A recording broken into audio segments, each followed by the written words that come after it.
오늘은 요한이 다시 전한 복음, 이런 제목으로 말씀을 선포하도록 하겠습니다. 성경에 예수님의 12제자, 즉 12사도의 이름이 기록된 곳이 마태복음에도 누가복음에도 또 사도행전에도 있습니다. 그런데 예수님의 12제자뿐 아니라 가룟 유다가 나중에 예수님을 배신했기 때문에 마띠아라는 사람을 이제 제자들이 모여서 선출하게 돼서 실제로 성경에 기록된 예수님의 제자들, 사도들은 총 13명입니다. 그 중에 성경을 기록하는데 쓰임받은 사람은 불과 몇 명에 불과해요. 물론 야고보서와 유다서도 이제 예수님의 제자가 기록했다는 학설이 대부분이지만 또 야고보라고 하는 사람이 성경에 3명이나 등장해요. 그러니까 일부 학자들은 그 야고보서를 기록한 사람은 예수님의 제자가 아니다. 또 유다서, 야고보의 형제 유다가 유다서를 기록했다고 기록되어 있으니까 야고보가 야고보서를 기록한 사람이 아니라면 유다도 예수님의 제자가 아니다. 이런 논란이 있는 사람을 제외하면 예수님의 12제자 중에서 성경을 기록하는 데 쓰임받은 사람은 단 3명이에요. 마태복음을 기록한 마태, 또 요한복음을 기록한 사도 요한, 또 한 사람이 바로 베드로 전후서를 기록한 베드로, 이렇게 3사람입니다.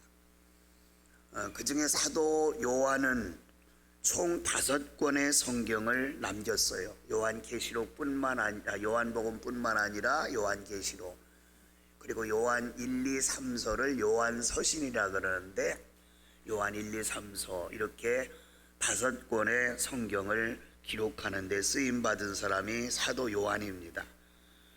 이미 요한복음을 통해서 예수님께 사역과 복음을 충분히 기록한 바 있는 사도 요한이 요한복음을 기록한 지 얼마 안 되는데 굳이 요한 1, 2, 3서를 기록해야 될 이유가 있었을까요?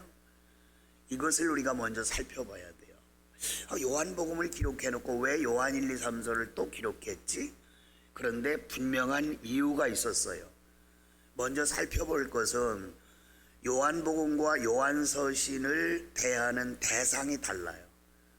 요한복음은 예수 믿지 않는 사람들, 세계에 흩어져 있는 이방인들, 그들에게 예수님이 누구신가, 복음이 무엇인가, 이것을 전하기 위해서 기록한 것이 요한복음이에요. 그러니까 불신자를 복음을 들으라고 돕기 위해서 기록한 것이 요한복음이다, 이렇게 생각하면 돼요. 근데 요한복음을 기록해 놓고 많은 사람들이 그 말씀을 통하여 회심하고 돌아왔는데 초대교회에 엄청난 사건이 하나 발생해요. 그 사건이 뭐냐면 바로 영지주의자라고 하는 이단이 생겨나요. 교회 안에서. 그래서 그들이 영지주의자라는 이단을 어떻게 대처하며 거기에 빠지지 않게 하겠는가, 그래서 사도 요한이 다시 복음을 기록한 것이 요한 1, 2, 3서예요.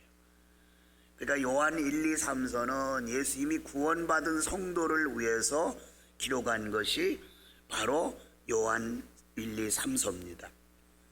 사도 요한은 요한복음을 기록하면서 자기 자신이, 요한이 이 말씀을 기록했다, 이렇게 직접적으로 언급하지 않아요. 요한복음을 기록하면서 예수가 사랑하는 제자, 또 예수님을 사랑했던 자, 예수님과 함께 있던 자, 이런 표현을 하면서 요한복음을 기록하고 있어요. 예수님과 함께 있던 내가, 예수님께 사랑받은 내가 예수 그리스도의 생애와 또 예수님께서 하신 사역에 대해서 확실히 밝히겠다, 그런 의지가 요한복음에 담겨 있어요. 그런데 요한서신을 기록하면서 자기 자신을 사도 요한은 장로라 이렇게 호칭을 해요. 자, 이 글을 읽는 성도들이 누구라 그랬어요? 이미 구원받은 사람들이라 그랬죠. 장로라, 다시 자기 자신을 장로라 호칭을 하고, 이 글을 읽는 사람에 대해서는 3가지로 말해요. 나의 자녀들아, 아이들아, 또한 사랑하는 자들아, 이렇게 세 가지로 호칭을 하고 있어요. 다시 강조하지만 요한복음은 예수 믿지 않는 사람들을 대상으로 기록한 말씀이지만 요한 1, 2, 3서 요한서신은 위험에 노출되어 있는 예수 믿는 사람들을 위해서 다시 기록한 복음이라 이렇게 여러분에게 제가 말씀을 드렸어요. 그래서 이 말씀을 기록하는 사도가 영적인 어른이라 그런 뜻으로 장로가 이렇게 기록되어 있어요. 물론 요한일서 1장에 통해서 보면 장로란 말이 나오지 않아요. 그런데 요한2서 1장 또 요한3서 1장 1절에 장로가 이렇게 기록해요. 이것은 자기 자신은 영적으로 어른이고 믿는 모든 성도들은 하나님의 자녀지만 때로는 어린아이와 같은 신앙을 가졌다 하는 것을 나타내면서 우리 믿음의 공동체가 견고하게 세워서 이제는 흔들리지 않고 신앙 안에 서자 이렇게 말씀을 주기 위해서 요한서를 기록했어요. 자, 초대교회 당시 방금 전에 제가 말씀드렸지만 공동체에 엄청난 일이 일어났다 그랬죠.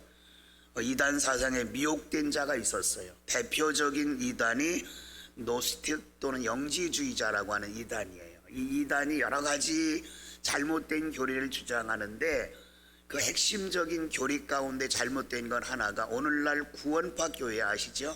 이단자들이 모여있는 교회, 구원파 교회. 이 구원파 교회에서 주장하는 교리와 영지주의자들이 주장하는 교리가 흡사해요. 가장 핵심적으로 잘못된 교리가 뭐냐면 영은 거룩하고 육은 무익하기 때문에 영적으로 구원받은 사람이 어떻게 살든지 상관없다. 육적으로 쾌락을 즐기며 아무렇게나 살아도 이미 구원받았기 때문에 그것은 우리와 상관없다. 이렇게 주장하는 사람들이 오늘날 구원파 사람들이고 또 과거의 영지주의자들이에요. 이러한 잘못된 신앙관을 가지고 교회에서 나가버렸어요. 그럼 교회에서 살고 보니 나갔으면 끝나는데 교회에서 나간 것에 끝나지 아니하고 교회 주변을 뱅뱅 돌면서 신실하게 신앙생활하는 사람들을 자꾸 꼬드겨서 빼나가려고 하는 거예요. 그래서 그것을 경계하기 위해서 바로 요한이 다시 복음을 기록해서 성도들에게 주고 있어요. 그들에 대해 적그리스도다, 절대 따라가서는 안 된다 이렇게 경고하고 있어요. 우리 성경 한 절 찾아 읽겠어요. 요한 1서 2장 18절 19절 말씀이에요. 제가 읽어드릴게요. 요한 1서 2장 18절 19절. 아이들아, 여기 아이들이라고 표현한 것은 성숙한 장로 입장에서 보면 영적으로 너무나 어린아이 같기 때문에 아이들아 이렇게 표현하고 있어요. 지금은 마지막 때라 적그리스도가 오리라는 말을 너희가 들었 것과 같이 지금도 많은 적그리스도가 일어났으니 그러므로 우리가 마지막 때인 줄 아노라. 그들이 우리에게서 나갔으나 미혹된 사람들이 우리 공동체 신실한 성도들이 모인 공동체 안에서 이단 사상을 가졌기 때문에 나갔어요. 우리에게 속하지 아니하였나니 만일 우리에게 속하였더라면 우리와 함께 거하였으려니와 그들이 나간 것은 다 우리에게 속하지 아니함을 나타내려 함이라. 그들이 교회 밖으로 뛰쳐나갔어요. 그래서 교회 밖에 머물면서 성도들 미혹해요. 그들은 우리와 다르다는 거예요. 그들이 진리 안에 바로 섰다면 나갈 리도 없고 또 우리와 함께 있을 텐데 나가 있기 때문에 그들은 이미 곁길로 간 자들이다 이렇게 강조를 하고 있는 거예요. 그 당시 영지주의에 대단한 영향력을 가지고 있는 한 사람이 있었는데 게린토시라고 하는 지도자였어요. 이런 이단 사상을 가지고 있는 그 게린토시라고 하는 지도자가 얼마 많은 영향력을 발휘했는데 여러분이 이렇게 살펴보듯이 이단에 빠진 사람은 아주 언변이 좋아요. 그래서 말로는 이길 수가 없어요. 그들을. 그렇게 언변이 좋기 때문에 또한 거기에 미혹돼요. 예수님께서는 그들을 향하여 양의 탈을 쓴 일이라 그렇게 말하죠. 겉모양은 양 같아요. 그런데 속은 노략질하는 일인 거예요. 영혼을 도둑질하는 일이, 사냥하는 일이와 같다는 거죠. 이렇게 이단자당에 빠진 사람들을 보호하기 위해서 사도 요한은 이 말씀을 기록해서 우리에게 주고 있는 거예요. 자, 성도가 붙들어야 할 복음, 성도들이 붙들고 살아야 할 복음을 다시 한번 강조할 필요가 있었던 거지요. 저는 점점 세속화되어 가는 현대 교회들을 바라보면서 요한서신의 말씀이 생각났어요. 아, 우리 성도들에게 오늘날 필요한 말씀이 요한서신이다. 요한 1, 2, 3서의 말씀만 우리가 잘 붙잡고 살면 마지막 시대의 신앙이 바로 설 거다. 이렇게 제가 보고 오늘 요한일서 말씀을 통해서 말씀을 증거하게 됐어요. 자, 그렇다면 요한이 다시 복음을 기록했는데 어떠한 사고를 가지고 복음을 대할까 하는 것에 대해서 오늘 살펴보도록 하겠어요. 첫째는 생명의 말씀을 경험하는 삶을 살아야 된다. 1절 보세요. 태초부터 있는 생명의 말씀. 자, 예수 그리스도가 말씀이 육신되어 이 땅에 오신 분이 예수님이시죠. 근데 그분은 태초부터 계셨던 거예요. 하나님과 같이 계셨던 거예요. 창조주이셨던 분이에요. 그분이 이 땅에 오셨어요. 2절 보세요. 나타난 생명, 영원한 생명, 이렇게 말해요. 예수님을 사도들 앞에 나타난 생명, 그렇지만 영원한 생명을 가진 분, 이분이 예수님이라는 거죠. 자, 사도 요한은 복음이신 예수 그리스도에 대해서 1절 중반절에 우리가 들은 바요, 이미 들었어요. 누구를 통해 들었어요? 세례 요한을 통해 들었어요. 회개하라, 천국이 가까웠느니라. 세례 요한이 예수님보다 6개월 먼저 이 땅에 와서 복음을 전했기 때문에 그때 예수님에 대해서 들었어요. 그 다음에 눈으로 보았다는 거죠. 예수님을 보았어요. 그리고 손으로 만져봤다. 손으로 만져봤다는 것은 예수님께서 부활하시고 난 다음에 의심하는 제자들을 향하여 도마에게 말했죠. 도마야, 나를 만져봐라. 그래, 도마가 확인하잖아요. 그때 예수님께서 만져보고 믿는 것보다 보지 않고 믿는 것이 더 복되다. 이렇게 예수님에 대해서 듣고 보고 만져봤다는 이런 사도 요한은 그 사실에 대해서 초대교회 성도들에게 전하는 거예요. 이미 우리가 들은 바 있지만, 우리가 눈으로 본 바 있지만, 우리가 만진 바 있지만, 너희들이 예수님에 대해서, 복음에 대해서 잘못 알고 있기 때문에 확실한 것을 내가 너희에게 전해주겠다. 이렇게 하고 요한 1서를 통해서 말씀을 우리에게 주고 있는 거예요. 자, 우리는 오늘날 성경을 통해서 또 선포되는 설교 말씀을 통해서 이제 복음을 듣지만 그 복음을 듣는 데서 끝나서는 안 돼요. 즉 복음, 예수님을 체험해야 돼요. 본 것도 중요하고 만진 것도 중요하지만 제일 중요한 것은 체험하는 거예요. 예수님을 체험해야 돼요. 저는 예수님을 체험했다는 말을 예수님을 인격적으로 만났다, 이런 표현을 자주 하잖아요. 근데 예수님을 인격적으로 만나는 데는 내 의지 하나 가지고 되지 않아요.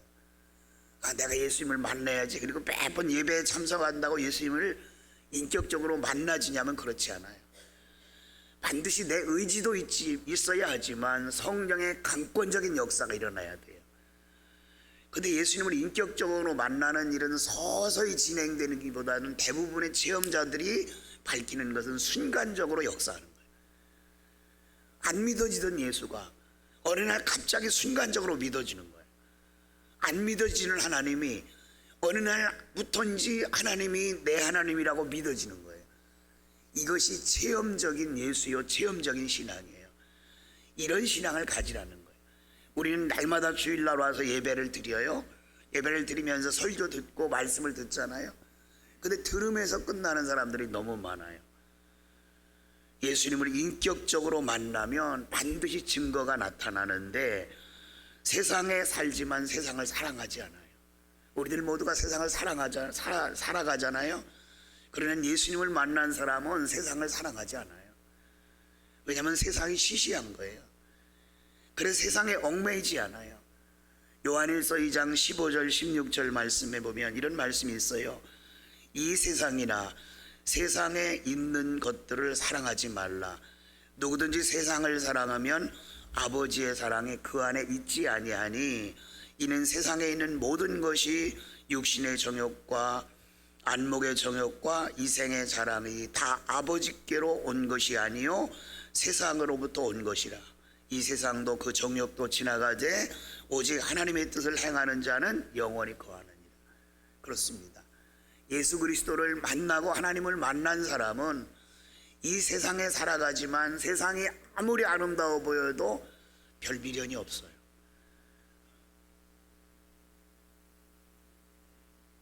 막 덥게 운동하다가 더운 거리를 활보하다가 에어컨 있는 실내로 들어왔는데 어떤 목사님이 저한테 이렇게 말하는 거예요. 와, 여기가 천국이네.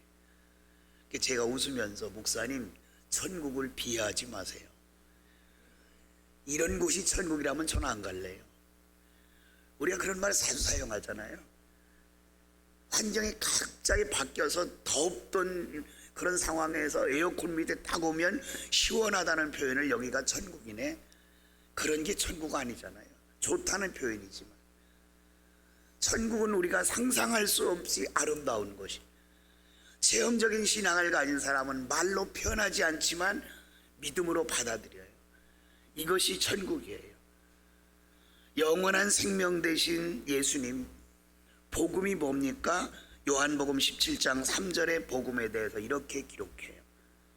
영생은 곧 유일하신 참 하나님과 그가 보내신 자 예수 그리스도를 아는 것이 영생이다. 예수 그리스도가 복음이잖아요. 그분을 아는 것이 영생이에요.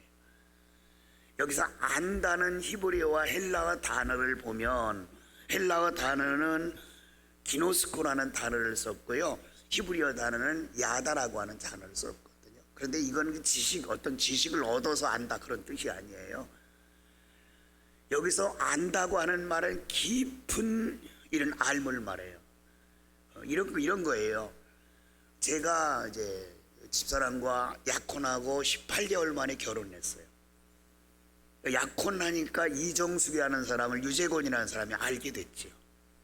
그죠? 그게 분명히 알았어요. 알았기 때문에 결혼했어요. 결혼하고 나니까 제 아내가 제가 알고 있던 아내가 아니에요. 생전도 화도 안 낼 것 같던 아내가 요즘은 저보고 딱 규율을 잡아요. 줄을 서라는 거예요. 똑바로 하라는 거예요. 꼼짝 못합니다. 요즘엔 이런 알물 말하는 거예요. 야다라는 말은 그냥 표면적으로 아는 게 아니에요. 깊은 체험을 통해서 아는 거. 예수를 알고 하나님을 알되 그렇게 알아가라는 거예요. 다윗은 시편 34편 8절에 여호와의 선하심을 맛보아 알지어다 이렇게 말했어요. 여호와의 선하심을 우리가 음식을 먹고 맛을 느끼듯이 그렇게 깊이 하려는 거예요. 선하신 하나님의 능력을 알아가는 여러분과 제가 되길 바랍니다. 오늘날 교회들이 왜 이렇게 약해가만 갈까요? 오늘날 교회들이 왜 그렇게 세속화에 자꾸 빠져들어갈까요? 편리함을 추구하며 예배를 경외하기고 하나님께 기도 생활도 깊이 안 하고 왜 교회가 이렇게 힘을 잃어갈까요? 이유는 하나예요. 명목상 그리스도인들의 수가 늘어나는 것. 명목상 그리스도인 수. 아마 제 세대까지는 그런 대로 목회할 만할 것 같아요. 근데 앞으로의 세대를 생각하면 먹먹해져요. 왜? 요즘에 30, 40대 젊은이들은 새벽 기도하지 않아요. 온라인 예배를 통하여 온라인 예배만 드리고도 만족함을 느껴요. 조금도 신앙인으로서 양심의 가책을 느끼지 않아요.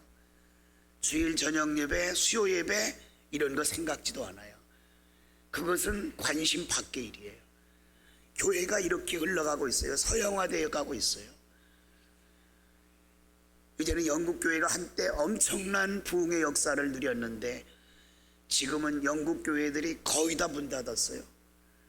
영국의 역사를 살펴보면 영국 때문에 세계 복음화가 얼마나 앞장섰는데요. 미국 때문에 세계 복음화가 얼마나 앞장섰었는데요. 이제는 세속화의 물결이 점점 교회 앞에 깊이 침투해 와서 영국 교회들이 무너지고 10년 후인 우리나라의 교회들이 지금 그 서양 교회들 그 자취를 그대로 따라가고 있어요.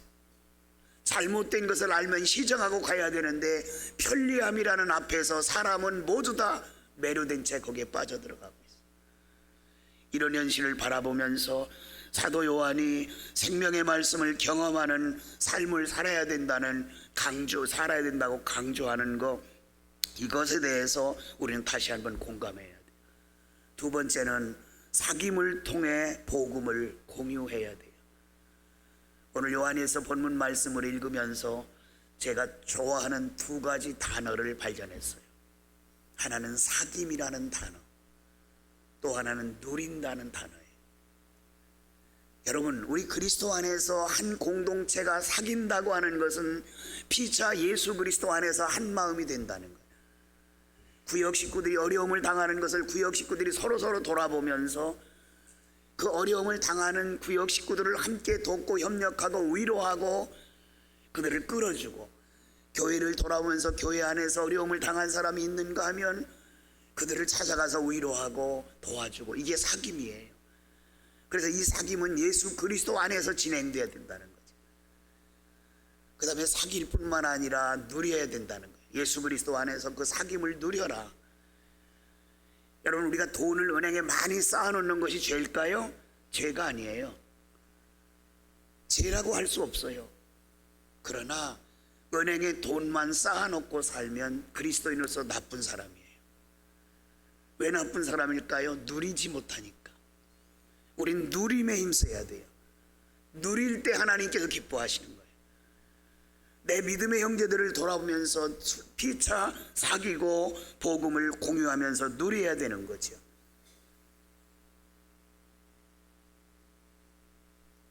어려움을 당한 사람을 그분 어려움 당한데 그러고 말하면 안 돼요. 우린 그를 위해서 집중적으로 기도하며 도와야 돼요. 여러분이 정말 크게 힘들고 어려운 일을 당했을 때 제일 고마운 사람이 누군지 아세요? 나를 위해 기도해 주는 사람. 그 사람보다 더 고마운 사람 없어요. 물질 몇 푼 준다고 그게 도움이 되지 않아요. 일시적인 도움이 될지 몰라도. 그러나 기도는 영적 파워가 있어요. 기도는 나의 모든 문제를 해결할 수 있어요. 실망한 나에게 용기를 줄 수 있어요. 기도는. 왜? 성령의 안의가 우리에게 있기 때문에. 그래서 우리 모두는 사귐을 통해서 복음을 공유하는 이런 성도가 되기를 주님의 이름으로 축원합니다. 세 번째는 영적인 기쁨으로 충만해야 돼요. 4절 보십시다. 우리가 이것을 쓰면 우리의 기쁨이 충만하게 하려 함이라. 초대교회 당시의 역사를 더듬어 보면 이렇습니다. 유대교를 떠나서 기독교로 개종한 사람들에게 핍박이 있어요. 엄청난 핍박이 있습니다. 그런데다가 이단자들까지 괴롭히고 있으니까 이런 상황에서 무슨 기쁨이 있어요. 기쁨이. 그럼에도 불구하고 기쁨이 충만하라고 사도 요한은 말씀을 통하여 권면해요. 무엇 때문에 기뻐해야 될까요? 복음이 있기 때문에. 예수가 우리에게 있기 때문에. 요한복음 15장에 포도나무와 가지 비유를 하면서 예수님께서 이렇게 말씀하세요. 나는 포도나무요 너희는 가지니 내가 너 안에 내가 내 안에 붙어 있으면 많은 열매를 맺는다. 예수님과 내가 떨어져 있으면 안 돼요. 우리는 포도나무에 가지기 때문에 예수님께 붙어 있을 때만 예수님은 또 수액을 공급받아 생명을 공급받아 살기 때문에 우리는 예수님께 늘 붙어 있어야 돼요. 요한복음 15장 11절에 보면 내가 이것을 너희에게 이름은 내 기쁨이 너희 안에 있어 너희 기쁨이 충만하게 하려 함이라. 예수 그리스도가 내 안에 있으면, 예수 그리스도를 내 구주로 영접하고 예수 그리스도가 내 주인이 되면 우리에게 특별히 나타나는 현상이 뭐예요? 기쁨이에요. 그리고 우리에게서 나타나는 현상이 뭐예요? 빛으로 우리에게 오기 때문에 어둠이 물러가요. 빛과 어둠은 공존할 수 없어요. 빛이 있으면 어둠은 자연히 물러가요. 여러분과 제가 빛이신 예수 그리스도를 내 마음속에 믿고 주인으로 모시고 살면 죄가 물러가요. 빛이시기 때문에. 그분이 내게 오시면 빛이시기 때문에 물러가요. 사랑하는 여러분, 요한이 다시 복음을 전할 수밖에 없었던 이유는 신앙적 환경이 요한복음을 기록할 때와 달라졌기 때문에. 요한복음은 믿지 않는 사람들에게 복음을 받아들이라고 전해주었는데 구원받은 성도들에게 이단의 위협을 받고 여러 가지 영적인 어려움 속에 있기 때문에 그들에게 다시 복음을 기록해서 어떻게 하면 그리스도인답게 바르게 살 것인가를 가르치기 위해서 요한서신을 기록했던 거예요. 지식적인 예수만 알지 말고 예수님을 체험할 수 있는 이런 믿음의 성도들이 되기를 주님의 이름으로 축원합니다.